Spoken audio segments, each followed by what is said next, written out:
Assalamualaikum, halo. Hari ini mau buat tutorial mengenai PostgreSQL. Bahasan kali ini tentang PITR, Point in Time Recovery.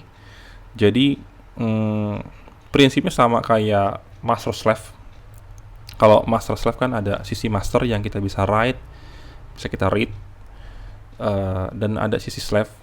Slave itu cuman bisa read doang, kita nggak bisa nge-read apapun di situ. Dan tujuannya sama, cuma backup. Yang ngebedain tuh PITR itu dia ini ada yang namanya restore poinnya. Jadi kita bisa nge-restore ke waktu tertentu lah. Prinsipnya sama kayak Windows. Jadi kalau ada hang atau virus yang ada di Windows tuh, kita bisa nge-restore di tanggal sebelumnya. Jadi sebelum tanggal itu ya virus pasti hilang, dan data yang update juga pasti hilang sih. Jadi menghindari hal-hal seperti itu sih. Oke, kurang lebih itu sedikit penjelasan tentang PITR. Dan ini link yang lebih lengkapnya sih. Jadi gue udah baca-baca dan gue sempat praktekin juga.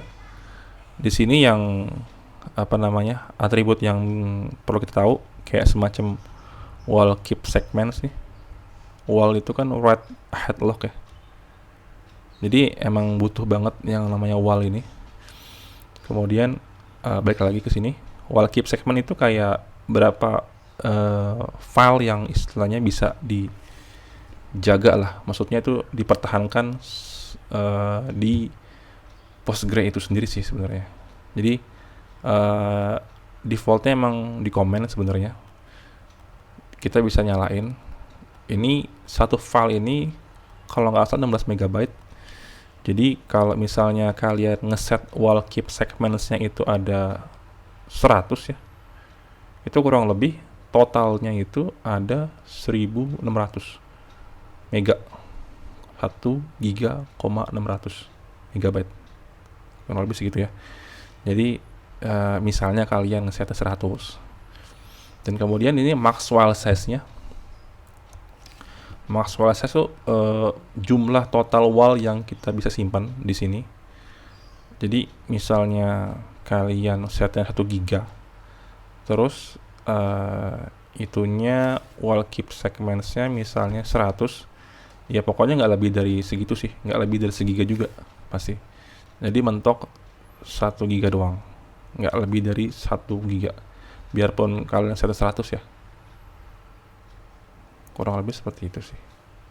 Kemudian minimal size-nya kalau nggak salah defaultnya itu 80 mega kalau nggak salah di PostgreSQL.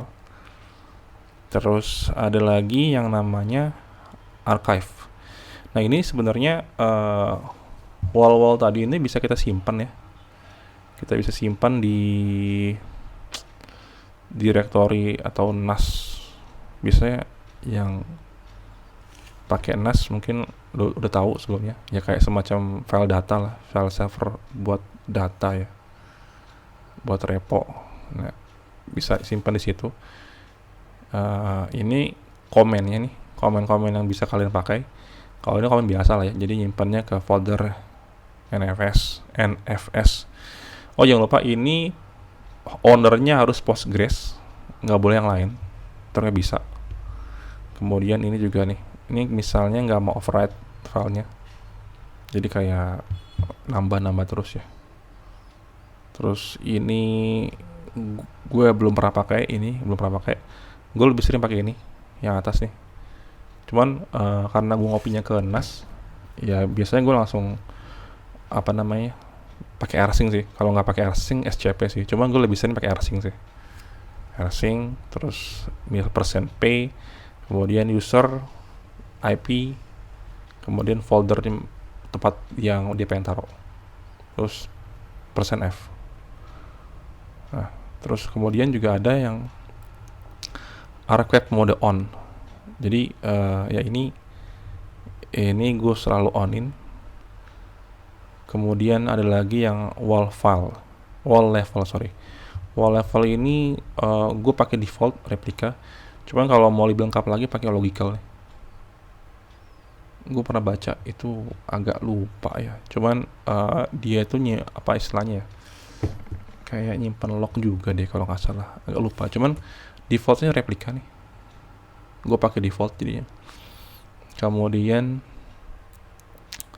yang perlu kita tahu tuh untuk menjalani PTR ini, untuk mensimulasikan PTR ini, eh, dua data dirnya ini, maksudnya server yang di sini dan di sini itu harus sama ya. Makanya biasanya gue pakai command pgbase backup atau command rsync.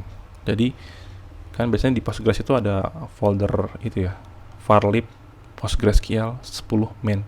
10 itu versinya. Misalnya kalian pakai versi 11, 12 bisa varlib PostgreSQL 11 main, atau enggak varlib PostgreSQL 12 main.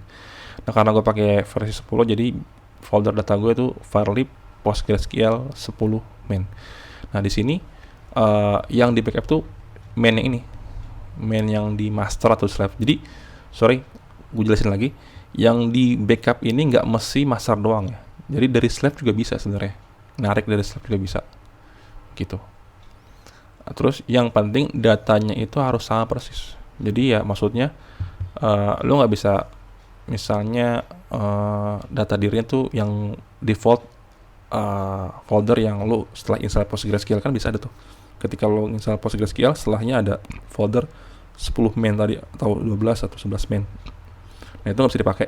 Jadi bener-bener data yang dari sini nih, yang kita mau restore nantinya, baru bisa. Jadi nggak bisa pakai data yang default setelah install tuh nggak bisa. Atau nggak lo init db dulu, itu nggak bisa. Oke, lanjut. Kemudian dan kondisinya ketika lo mau ngejalanin ini itu harus mati dulu. Jadi gue juga biasanya ngejalaninnya tuh ketika kondisinya mati memang. Jadi ketika dia mati terus kita nyalain. Nah, kita sebelum nyalain tuh biasanya kita set waktunya dulu nih.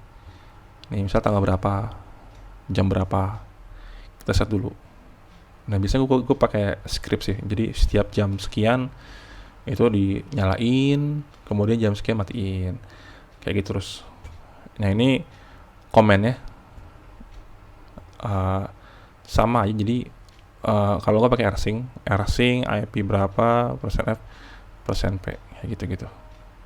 Bisa juga pakai scp juga, bisa juga.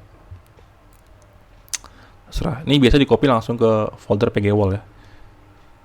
Jadi yang di server PTR tadi itu bakal naro di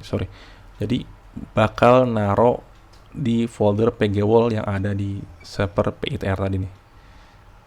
Jadi di sini tuh kan ada mana sih? Baik lagi. Oh, ampun deh, gimana sih? Nah, ini juga ada pgwall kan, tapi di dalam folder data dirnya. Nanti dari folder repository yang tadi, yang mnt nfs tadi yang dicontoh tadi, bakal ngopi ke pgwall yang di sini. Pgwall tuh, folder pgwall tuh ada di data dir sih. Di folder main tuh ada. Oke, balik lagi ke sini lagi. Nah, kalau dia kan pakai, nah ini simulasi ya. Simulasinya tuh dia tuh pakai, dia create clusternya dulu. Clusternya ini tb. Nanti sama aja kayak bikin juga tuh yang varlib PostgreSQL tuh sama persis pokoknya. Isinya sama persis sih. Ya, sama persis. Ini kemudian dibikin archive-nya. Ini archive buat nyimpan repositorinya. Ini juga nih, ini settingan yang tadi di atas kita udah bahas sebelumnya. Nah, ini dia pakai cp nih.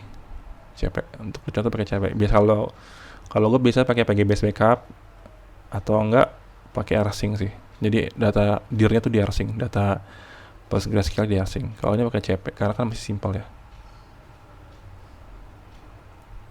Nah, ini dia ngelakuin dulu di sisi cluster 1, istilahnya master lah, di masternya, atau ya di masternya lah. Dia bikin table, dia insert datanya, kemudian hasilnya biasanya ada di folder archive. Jadi kalau kita udah ngeset ini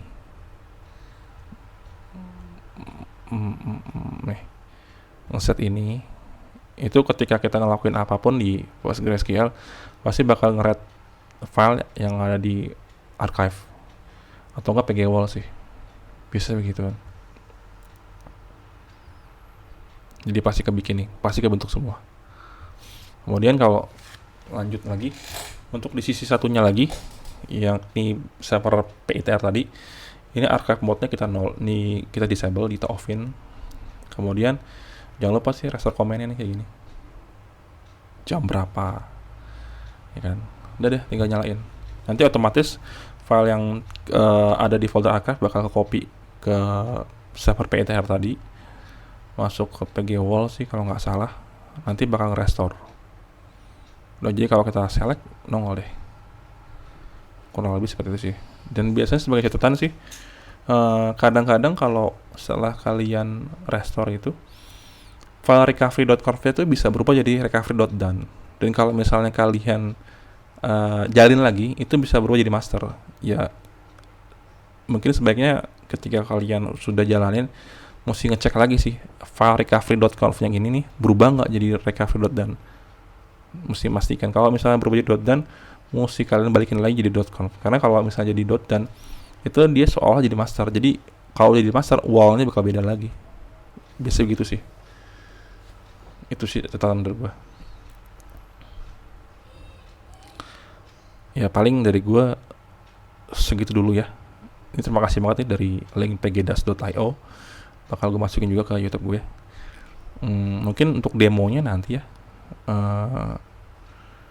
minggu depan atau enggak, nanti lah, karena videonya pasti agak panjang kalau ini satu. Kurang begitu menarik juga kalau misalnya terlalu banyak, terlalu lama juga, jadi kurang begitu enak lihatnya. Oke, sekian dari gue. Kalau misalnya ada yang kurang atau salah atau yang kelewat, komen aja, mungkin biar bisa gue benerin lagi, biar tambahan ilmu juga buat gue. Sekian dari gue. Wassalamualaikum warahmatullahi wabarakatuh.